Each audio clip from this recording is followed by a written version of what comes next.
Picture this, young Thug, the same dude the streets crowned as the Slime King, sitting in a cold interrogation room for hours. But instead of stressing, he's chilling, smoking, eating, and casually giving the cops everything they wanted to hear. That's the leaked footage shaking the YSL case right now, and it's making people question who the real snitch is.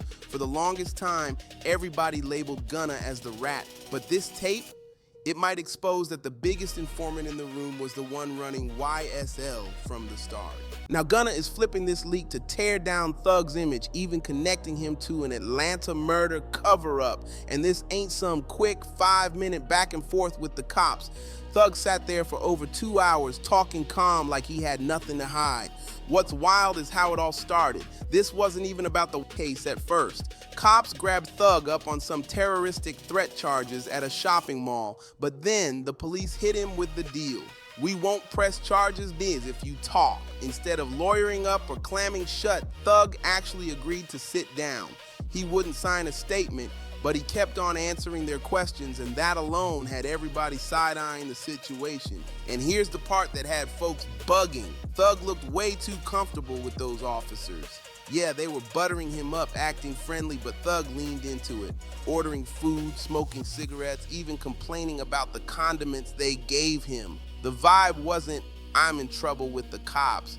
It sounded more like he was vibing at a late-night diner with friends, not locked in an interrogation room spilling info. That's mayonnaise.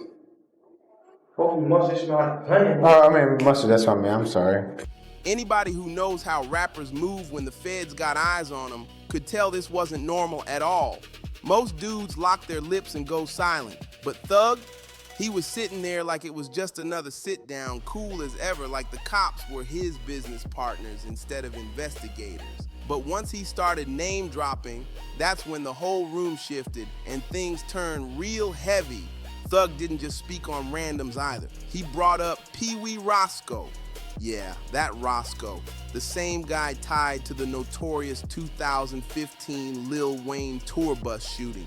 Thug painted him as the one who carried Wayne's drugs back then, calling him the type of dude who broke the law like it was part of his daily routine. The weight of those words hit different. Food, I'm like, you shot at somebody, bro. But I don't fucking know, because every day niggas broke a ball. I don't know. I honestly don't know. When the talk shifted to the bus shooting, Thug wasted no time clearing his own name. He straight up told police, that wasn't me, I didn't order that. Instead, he pointed the finger at Roscoe, saying it was all him moving solo. Now, depending on how you see it, that could be Thug telling the truth. Or it could be him sliding the blame to dodge being tied to a possible murder-for-hire plot. Either way, it was a bold move that had people raising eyebrows. And then came the part that really shocked folks, Birdman. Thug didn't hold back at all when it came to exposing the drama between Birdman and Lil Wayne. He spoke on their fallout. The huge $30 million Wayne was allegedly owed, and even threw shade, questioning why Wayne was crying over money in the first place. That's wild because during that same period, the streets were already buzzing, calling Thug the new Wayne since Birdman was pushing him heavy. It was like Thug wasn't just talking, he was sliding right into Wayne's spot, like Birdman's chosen replacement. Wayne 70 million, and he owed him 30 million. He gave Drake 20 million, Nicki Minaj 10 million. He thought he had an understanding that he paid out the 100 million. But here's where things really turned up. Police weren't just poking around about rap beef, they went straight at Thug's music, pressing him on his lyrics. They wanted to know if those bars were just entertainment or if he was actually putting real events on wax. Thug tried to play it slick, dodging with half answers, admitting some of it was exaggerated while sliding in that some of it was real. And that's the type of response that makes this tape so dangerous, because it blurs the line between art and confession. The longer you listen, the clearer it gets. These weren't random questions. The cops had one mission: to figure out who lit the fuse for Pee-Wee Roscoe, who gave the green light to go after Wayne, who stood to gain once the beef turned into bullets. And no matter how Thug tried to sidestep, his words still dropped Birdman, YSL, and himself right in the middle of the fire.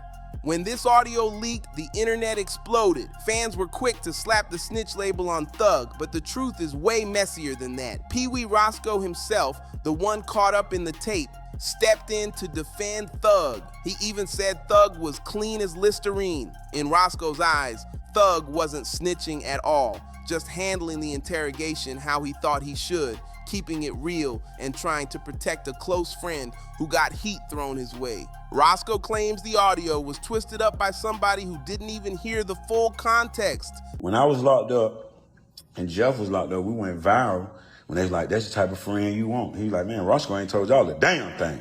Thug jumped on social media to clap back. On X, he wrote, "They didn't play my interrogation video in court because I helped my brother, the rap where his point, he wasn't betraying nobody, just looking out for someone close." Still, fans stayed split. Some called him a hypocrite, especially since he had smoke with Gunna, who was also accused of snitching. This leak shows the razor-thin line rappers walk. In a world where loyalty is everything, even a half-truth in interrogation can sound like betrayal.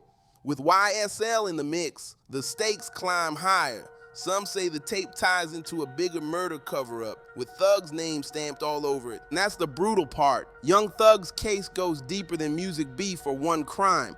Prosecutors argue YSL wasn't just a label, it was a machine of violence. Hits on rivals, moving weight, armed robberies, silencing witnesses, and in 2022, that bombshell indictment hit 28 people aiming to crush the crew's power.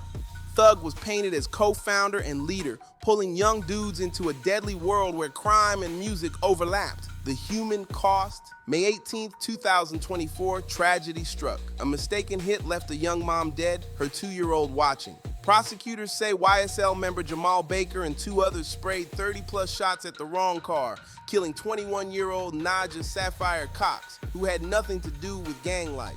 Cops believe it all started from Lil Baby filming in the wrong neighborhood. One spark, a family destroyed. Baker got life plus 65 years. His co-defendants still await trial, but the damage is done. Innocent lives shattered, showing how deep the violence runs. Yet this nightmare might work in Gunna's favor. For years, he carried the fold under pressure label, but now he can flip the script, proving he stayed clear of reckless violence, loyal without being deadly. Public perception rules the game. Gunna's team can frame his distance as wisdom, not weakness. Meanwhile, Thug sits as the face of a violent empire. Back in 2022, Gunna took an offered plea, not admitting guilt but avoiding a downfall. In court, he acknowledged YSL was a gang, sparking backlash. That yes ma'am became his scarlet letter, with memes and rappers like Boozy calling him a snitch. But the reality, he never testified, never pointed fingers. His deal was pure strategy. Cut jail time and return to music. It worked. While Thug struggled in jail, Gunna walked free and rebuilt momentum. The contrast fueled debate, loyalty versus survival, street code versus smart moves. Still, Gunna caught the biggest flames while others copped pleas quietly. He became the lightning rod, judged by fans and rappers alike. Some saw him as strategic and adaptable, others as a traitor, and the leaked Thug interrogation only deepened the split. Gunna grilled for one yes ma'am, while Thug faced heat for sounding cozy with cops. The double standard is real. One vilified for survival, the other questioned for behavior that could be betrayal. Gunna's camp worked hard to control the story. Interviews, posts, lyrics, shaping him as the survivor who never snitched. Some fans respect that, others never will. In the end, Gunna's yes ma'am became more than a clip. It's a symbol, a flashpoint for debates on loyalty, survival, and street smarts. The YSL storm proves one thing. In the battle between loyalty and self-preservation, who really wins? Like, subscribe, share, and drop a comment. I'll catch you on the next one.